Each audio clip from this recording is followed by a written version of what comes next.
लाखों बीघे जमीन संपत्ति पर कब्जा करके बैठे हुए हैं। जो अधिकार है शोषितों का, वंचितों का, गरीब दलितों का, उनका, जिन पे 1871 में क्रिमिनल ट्राई एक्ट लगाया, जो आज दर दर की ठोकरें खाते फिर रहे हैं, आज भी गुलामों जैसी जीवन जी रहे हैं, इस पर हमें सोचना चाहिए और तय किया कि जब तक ये बंटवारा अमल में पूरी तरह से नहीं लाएगा उनको अधिकार नहीं मिलेगा। तभी से सत्तारूढ़ पार्टी भाजपा और संघ इतने बौखलाए हुए हैं कि कुछ के कुछ बयानबाजी कर रहे हैं, अपनी हर बात से पलट रहे हैं, हर मुकर रहे हैं।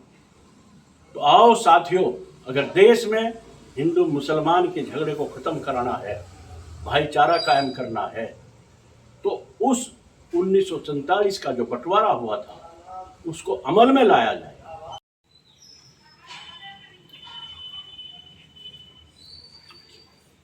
साथियों,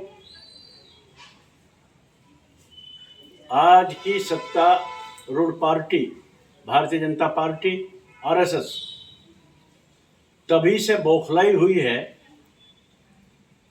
अरनगल बयानबाजी कर रही है, अपने वादों से मुकर रही है, जो वादे किए थे उससे मुकर कर गलत सलत बयानबाजी कर रही है। जब से पथिक जनशक्ति पार्टी के द्वारा स्वतंत्रता दिवस के मौके पर 15 अगस्त में गांव मिरकपुर जनपद सहारनपुर में एक चिंतन और मंथन बैठक करके सभी सत्तारूढ़ पार्टी से भी और जो पूर्व सत्ताधारी पार्टी रही है उनसे भी ये मांग की है कि आजादी के 78 साल बाद भी आज हमारे भाई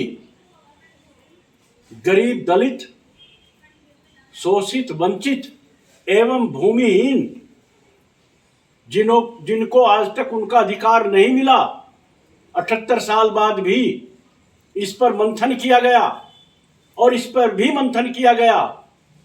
जिन महान क्रांतिकारियों की माटी इस कलश में है, उन महान क्रांतिकारियों ने देश को आजाद कराने में अपना बलिदान दिया और ब्रिटिश हुकूमत के द्वारा 1871 में गुर्जर सहित जिन जातियों पर क्रिमिनल ट्राई एक्ट लगाकर उन्हें जन्मजात बागी घोषित कर दिया, क्रिमिनल घोषित कर दिया और आज तक उनको अधिकार नहीं मिला। क्यों? उसका जवाब मांगने का काम पथिक जनशक्ति पार्टी ने किया, तभी से बौखलाई हुई है। और इसका कारण रहा है कि जब देश आजाद हुआ, आजादी के बाद जब धर्म के नाम पर देश का बंटवारा किया गया, इस्लाम धर्म के मानने वालों ने पाकिस्तान ले लिया और बाकी सभी धर्मों के मानने वालों ने हिंदुस्तान लिया। यहाँ की संपत्ति उन लोगों की जो यहाँ रहे और वहाँ की संपत्ति इस्लाम धर्म के मानने वालों की पाकिस्तान में ले ली। लेकिन ये जवाब मांगा है पथिक जनशक्ति पार्टी ने कि पूर्ण तरह से इसका बंटवारा क्यों नहीं किया गया। आज भी वो लोग जिनका हक पाकिस्तान में है, ये भाई बंटवारा हुआ था, चाहे वक्फ बोर्ड के नाम से संपत्ति हो, चाहे शत्रु संपत्ति हो, चाहे कब्रिस्तान के नाम पर हजारों लाखों बीघे जमीन संपत्ति पर कब्जा करके बैठे हुए हैं।